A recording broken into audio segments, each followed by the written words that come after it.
Hello everyone, so I'm Sacha, building Nimbora. So Nimbora is a cross-chain yield infrastructure. So it's basically allow to access Ethereum DeFi, but from layer 2. So before diving into Nimbora, I'd like to give a bit more, to give a bit context about the issues that we are solving. So as many of you may know, on Ethereum, you have DeFi. So basically everything that is in traditional finance can be coded and deployed on Ethereum. So you can do many stuff in DeFi, including doing some swap, trading option, lend your crypto, borrow some other asset. So yeah, and it's a big market. So this is like the total value locked on Ethereum. So this is something like significant. So Ethereum DeFi is good, but not for everyone so far. So if you want to interact with Ethereum for any to interact with any DeFi protocol, you'll have to pay some gas fees. So it can happen that these gas fees reach high level. If everyone want to interact at the same time, the chain can be congested, which increase the gas fees. So if you if you want to invest just $1,000 of any crypto into DeFi for 10% annual yield, and you deposit your crypto, just the gas fee will cost you 10% of your capital. So this is an issue. So here is the median of the gas price of Ethereum gas price. So here, so if you want to deposit your crypto to earn some yield, you have to deposit, but also redeem your token at some points after earning yield during a certain period. And same for borrow repay. So this is the gas that you need to spend to handle those operations. And based on gas price of 40 Gwei and a liter price of 3,000 dollar per ETH, this is the cost, this what you will have to pay. So this is an issue because it doesn't make DeFi really inclusive. So it's kind of dedicated for users that have a big portfolio, that have a big fund. So it's really complicated to scale for anyone to interact with Ethereum DeFi. So a solution to scale Ethereum is to use a layer 2 network. So you have many different type of layer 2. Basically, it allows you to interact with the chain, but cheaper. But you are not actually you don't have access to Ethereum state. So like each rollup, each layer 2 has its own liquidity, has its own state. So you have different types of rollup. You have optimistic rollup, ZK rollups. I won't enter in the details, but yeah. So you can, like as Ethereum, code some financial stuff and deploy those. But the thing is that most of the liquidity is still on Ethereum, and layer 2 ecosystem can be immature. They don't have all of the protocols that has Ethereum.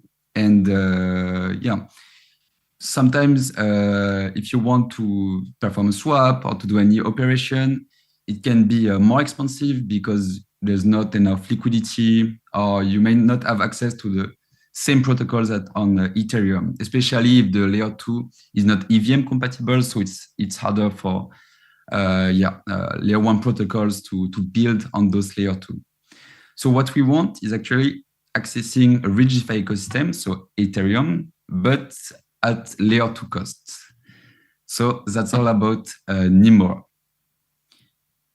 Nimbora is Stacknet based. So on Stacknet, you have some DeFi apps, and what we want to bring is the rich DeFi ecosystem of Ethereum on Stacknet. So we're going to see how we can do this. So the first approach to access Ethereum DeFi from Stacknet would be to use a zapping protocol. So zapping protocol just allow you to access Ethereum yield. So you will have to deposit some. You choose basically a strategy. So let's say a Yuan Vault. You deposit some ETH on the in the zapping protocol. So down the line, it will bridge your token to layer 1. There will be a relayer that withdraw tokens from the bridge and deposit it into the strategy and bring you back tokens on layer 2. So the issue with this is that it's not actually solving the gas cost, because finally you will pay gas cost for layer 2, gas cost for layer 1, and probably some additional cost for the third party, for the protocol, set zapping token. And also it's asynchronous, meaning so you deposit your ETH and you'll get your share of the yield strategy later on after some delay.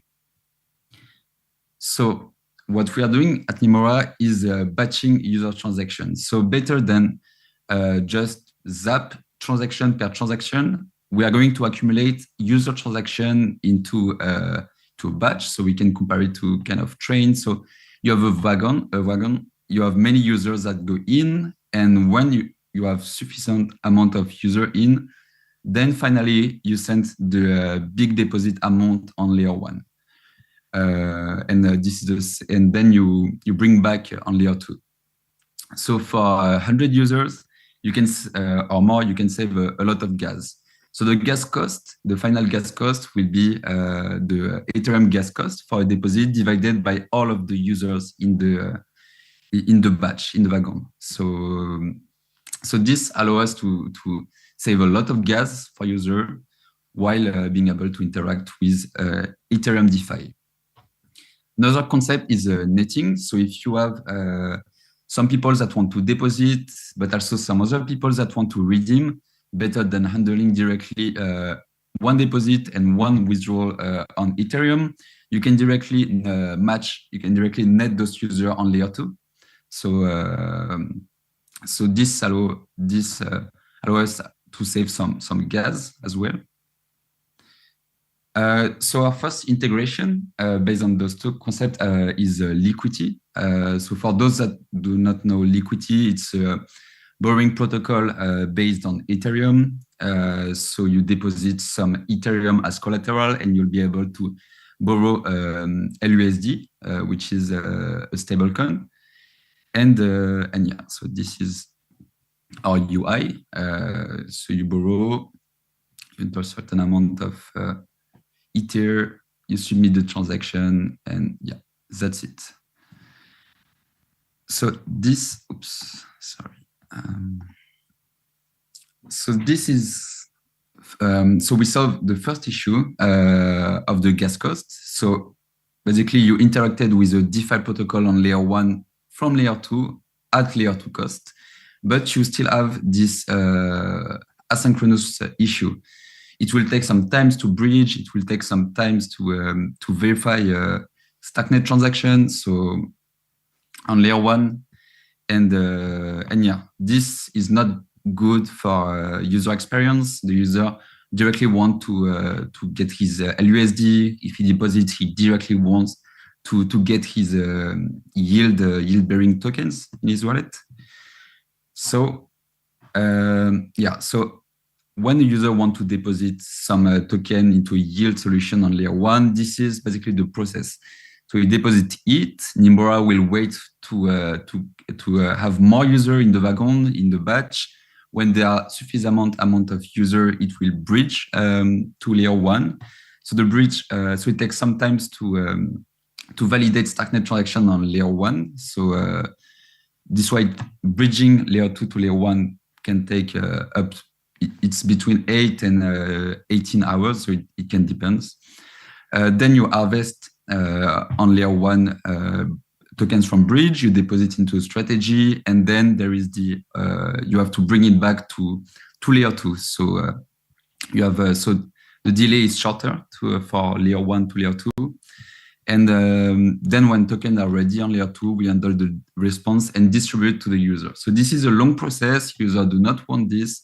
What they want is actually directly receive their Ethereum tokens. So to resolve this issue, we've built what we call the Yieldex.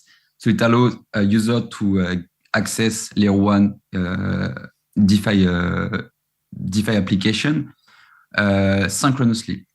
So what we did is that better like before to handle a transaction, a batch of transactions, send it to layer one, and then send it back to layer two.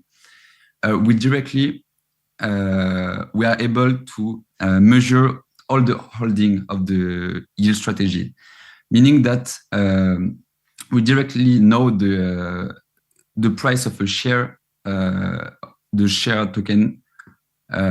So this is calculated with the tokens, the Ethereum that are on the layer two, the Ethereum that are transiting in the bridge, and the Ethereum that are on the strategy. So we've built vaults that have shared liquidity, some on layer one, majority of it on layer one, which is actually in yield, working to generate some income, and yeah. So if we know the total value of the vault, the total holding of the vault, we are able to price the share. So that's why we can handle directly the user request. So the user will deposit some ETH into Nimbora Yarn ETH token manager, which like manage the accountability. And because we know the total asset held in a strategy, we'll be able to mint a certain amount of share token and will directly send it to users. So that's how we solve this asynchronous issue. So basically with the Yieldex, people can mint any layer one yield natively from Starknet. So yeah.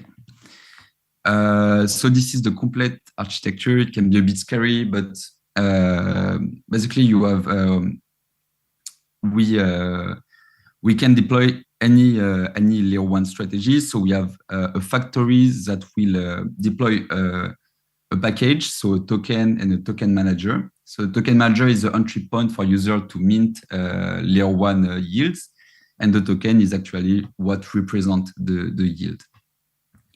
So we have the pooling manager that will gather all of the requests for this all of those strategies. It's modular, so basically this can handle some strategy, some yarn strategies, some AAV strategies, some compound strategy, whatever. So it will just loop over all of the deploy strategy and send requests to layer one. So the request can be a deposit request if you have a lot of people that actually want to generate yield. It can be a withdrawal request if you have in the contrary a lot of people that want to withdraw. And you have also another request, which is do nothing, because basically depositors and withdrawers are matched, and so we don't need to do anything. So we are going to hash all of those request data, send it to layer one via Starknet messaging, send the liquidity via canonical bridge. So after like something like 12 hours, data and liquidity will be available on layer one. So we are going to loop on all of our layer one strategy adapters, and we'll bring more liquidity. We'll withdraw liquidity depending of the request. And when this is done, we're going to send back to layer two a token if there were some withdrawal requests, and data also. We need to tell the layer two, okay, this is the new net asset value of the yield reserve. This is important because we need to be able, for user to be able to mint synchronously, we need to know the total net asset value, and this require to know the layer one net asset value. So the value in our reserve. So yeah. So we are going to launch this project very soon. So if you guys have some tokens on Starknet, wait for Nimbora to launch. We have some nice API and some points to distribute to users. So yeah, if you want to follow this, just yeah, follow us on Twitter, follow us on join our Discord, and yeah.